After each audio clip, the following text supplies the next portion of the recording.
pride can become arrogance. That feeling where you are invulnerable, that you are greater than you actually are. My vision was clear in the path of athletics. So this is what I was going to do. This is what I'm all about. Danny Yamashiro showed signs early on that he had exceptional athletic abilities.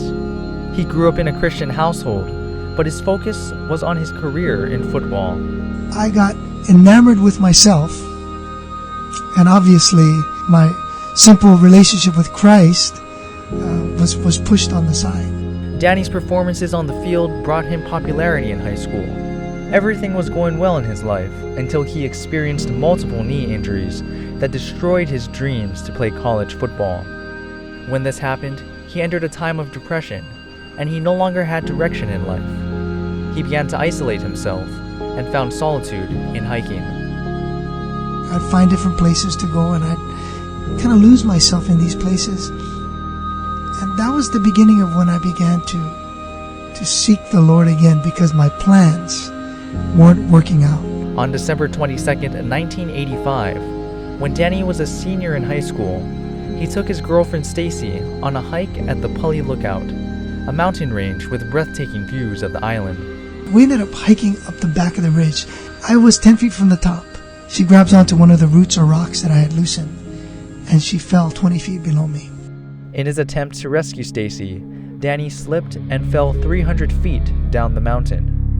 Obviously, on my way down, I must have hit my head against a rock at least once, because it tore my scalp off. My scalp was shredded open like a peeled banana. Stacy found her way to the main road of the hiking trail and called for help.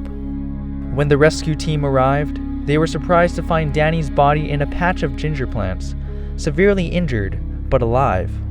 A rescue team member was just about to grab a hold of Danny when he fell another 100 feet. They finally found his body at the foot of the mountain.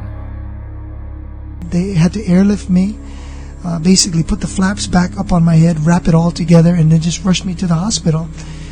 My organs were smashed. My left ankle was shattered. I was in emergency surgery for 6 hours. I needed 9 units of blood for my blood transfusion, and I was in the hospital for 3.5 weeks. It was a miracle that he had survived, and Danny knew that his life would never be the same. It was during this time that he made the decision to rededicate himself to following Jesus Christ.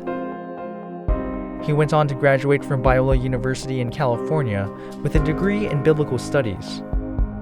After that, he returned to Hawaii and began to preach the gospel fervently. In 1993, Danny founded the ministry Jesus Christ is Calling You. Through this ministry, Danny led many evangelistic crusades under giant tents in Waikiki. To find the real meaning of life, one must make the right decisions with God.